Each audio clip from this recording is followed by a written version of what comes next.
Hey, I'm Walt, and I'm back with more daily sports bets. All free, all the time. All right.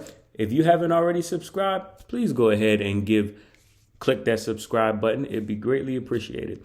And if you already subscribed or you're not, go ahead and give the video a thumbs up. All right. Now, today we have four bets. The last couple of days I haven't really did much baseball, but today we're going to split it. We're going to have two NBA and two MLB. So let's go ahead and get started. All right. Our first bet will be a player prop. We're going to go with the greatest shooter himself, Steph Curry, over 38.5 points versus the Grizzlies. Now, I know that is a lot of points, right? But this year, the one game that Steph has played against the Grizzlies, he put up 46. All right? This is the final game of the play-in tournament. I've said it all year long.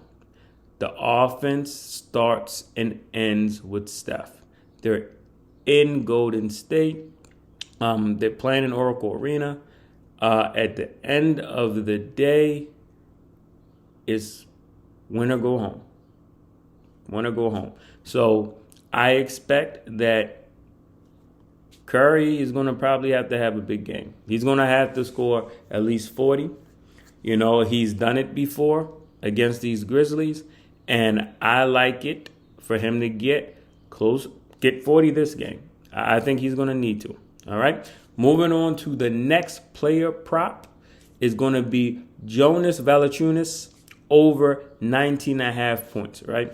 His last two games versus Memphis, he scored 29 the most recent game and 19. All right. And the thing about Jonas is he doesn't necessarily get a lot of plays run for him, but he'll still, in a good matchup, he'll still put up 20 plus points. And I like this matchup. I think this is a good matchup. When you really sit back and think about it, the Jonas, he grabs a lot of rebounds.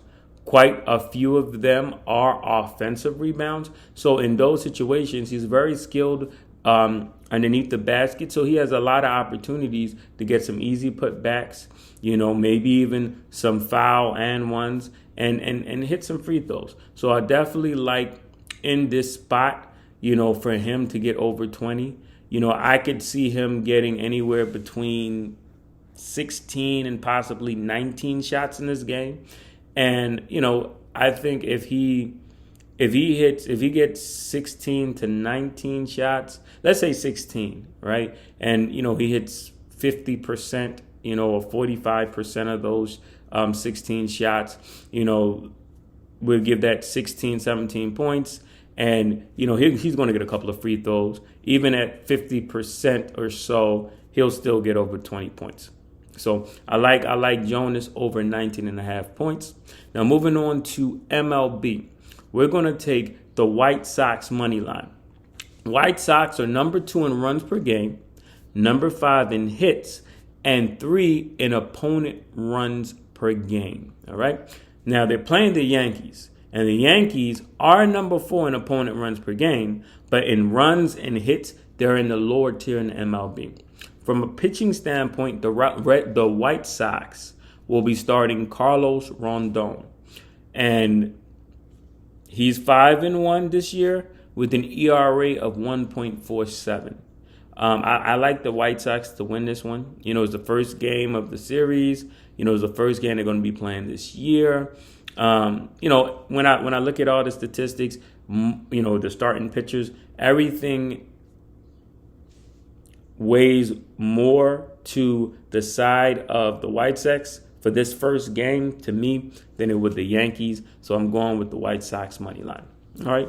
And our final bet of the day will be the Dodgers versus the Giants under 7 runs.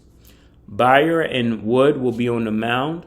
Both have been pretty solid pitchers this year, with Bayer with a 2.20 ERA and Wood with a 1.75.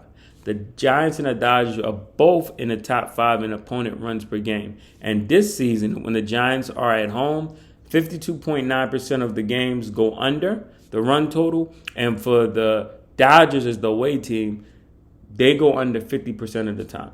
I like the pitching in this game, especially with the Giants being in the lower tier of hits per game and both teams being in the top 5 in earned runs against per team, with the Dodgers being number 2 and Giants number 4.